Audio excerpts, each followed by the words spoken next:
So last time I promised that I would be continue by talking about the powers that be, the ruling forces of the Norse cosmos. And when I said that, I was actually thinking about giants and giantesses and so forth.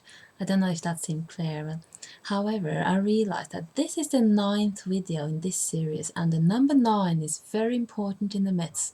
It is the number of the goddess, the number of Freya, and because of that, I will dedicate this talk to the great lady. May she look kindly upon you. So, whenever anyone is introduced to Norse myths, they learn that Freya was the goddess of beauty and love, and we all know what kind of love they are referring to. I never got the hang of that wink thing. Well, now, why is Freya the goddess of beauty and, love? I asked myself that same question once, and I have been reading the prose and poetic Edda for about 50 times already, I'm sure. Years of studies had passed before it occurred to me to ask that question, because it was something that I had been taking for granted. And when I finally asked myself that question, I realized that the only place I had ever read that Freya was the goddess of love and beauty was in modern literature. I had, in the original sources, never once read a passage where it said that Freya was the goddess of love and beauty. So I set out on a little research, scrutinizing everything that was being said about Freya, and after that, everything that was being said about all her alter egos, and not once did I find any reason to say that she was the goddess of beauty and love. I tried to find descriptions of the goddess, like what did she look like, and if she was a goddess of beauty, she should be described as beautiful, right? But the only descriptions I could find described the goddess Freya, well, they described her as bright and shining, golden, which could be taken as beautiful, but didn't say exactly that, and otherwise she was described as cunning and wise and crafty and scary and large. One man who claimed he had met the goddess emphasized how wise and how big she was. He was very impressed by her size, actually. Uh, then I tried to find anything at all that could support the idea that she was the goddess of love. And I found that Snorri wrote that she was the most formidable and the most powerful of the goddesses, that she had a beautiful hall that was impenetrable unless she herself wanted you to enter. She frequently traveled the world alone in the search for her husband called Oder, which means poetry or spirit. So she seeks poetry and spirit. And she wore endless disguises, new names and new shapes wherever she went, like a true great goddess. She loved to visit people and teach them her arts, and that would be the arts of witchcraft, actually. She was the master of Seidr, the art of operative divination, an art that was very similar to shamanism, and she taught that art to Odin and the Aesir.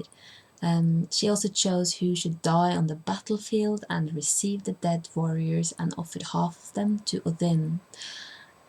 And Snorri added, as an afterthought, she liked poetry, especially love poetry. That little sentence has apparently completely drowned out all the other things that are said about this lady, and has been taken as a proof that she was the goddess of love.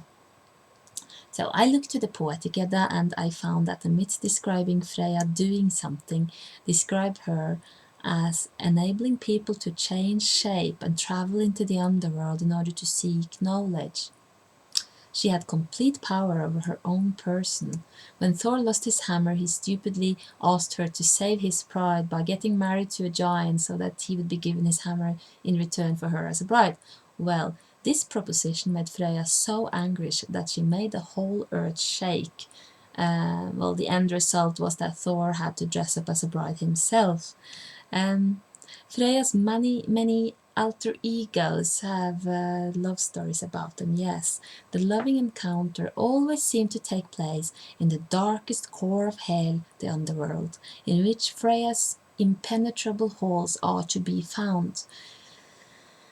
The embrace of this goddess is the equivalent of death and, in some cases, it seems, resurrection. There are a couple of stanzas in the whole Edda where Freya is accused of having had several lovers, but is that enough to say that she is the goddess of love? What about her brother then, Freyr? He's the one who was represented all over Scandinavia with huge big standing stones erected in his honor and they had a very unambiguous shape to them. You won't find them if you travel in Scandinavia nowadays, because after Christianity was introduced, a lot of people haven't known a good thing when they saw it and they tore them down. So lots of these stones were destroyed. But according to archaeologists, they were literally all over the place. Supposedly, they inspired the fertility of the land. And the rituals to Frey's honor, my goodness, yeah. He's the one god with a poem dedicated to him in the Edda, which describes him as being intensely and passionately in love.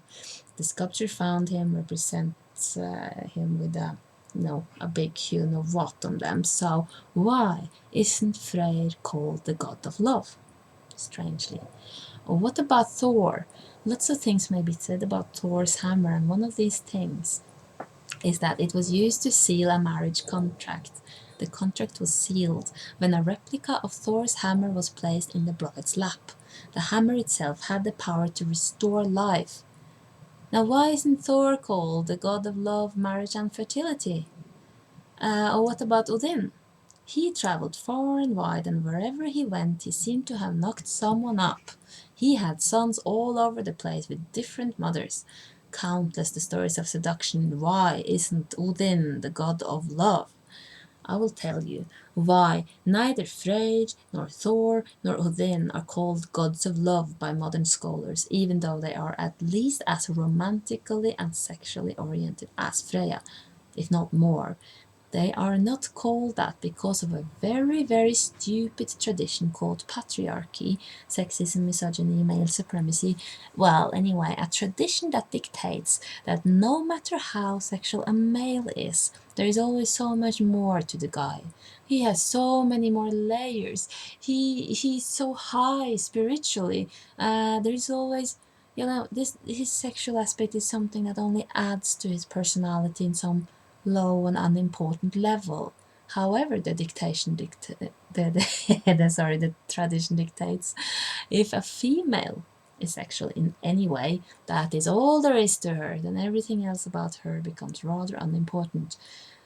It is the same kind of tradition that dictates that if a woman has many lovers, she's a whore who deserves to die in the gutter, whereas if a man has many lovers, he's a tough guy who ought to get a business card of his own. Did I mention how stupid that line of thought is? Well, yes, I did, I think, but it's astoundingly stupid, and still is a line of thought that has been immensely popular for quite some time now here on Earth, and it is the reason why everything that is really important about Freya has drowned behind a stereotypical image of her as the goddess of love, safely dismissed into what is, for some stupid reason, assigned the women's arena. Now, of course, modern scholars do tend to point out that she is also associated with death and with witchcraft, but the image still has struck. So I'll go into those couple of lines in the Edda that are taken as proof for her role as love goddess. In, in two poems, she is accused of being promiscuous. One, in the Hyndlul the Song of the She-Wolf, where she is compared to the goat Heidrun, who runs with the bucks, wild with passion for her husband Odr. Well, Heidrun is the goat that produces the sacred mead that gives immortality and regeneration to the one-harriers of Valhalla, and her name means bright secrets, so that this accusation is actually a description of Freya's function as a giver of sacred knowledge in the afterlife. The second poem is the Lokasenna, in which Loki plays the role of an ignorant person who takes the myths of the gods and goddesses too literally. In this poem, he accuses all the gods of being unmanly and dishonorable, and all the goddesses for being promiscuous. And all the things he says are true, but the whole poem is about how he does not understand the real meaning of the myths, and it ends very badly for Loki. In this poem, he accuses Freya of having had all the elves and all the gods in the whole of Aegir as lovers, And that is true.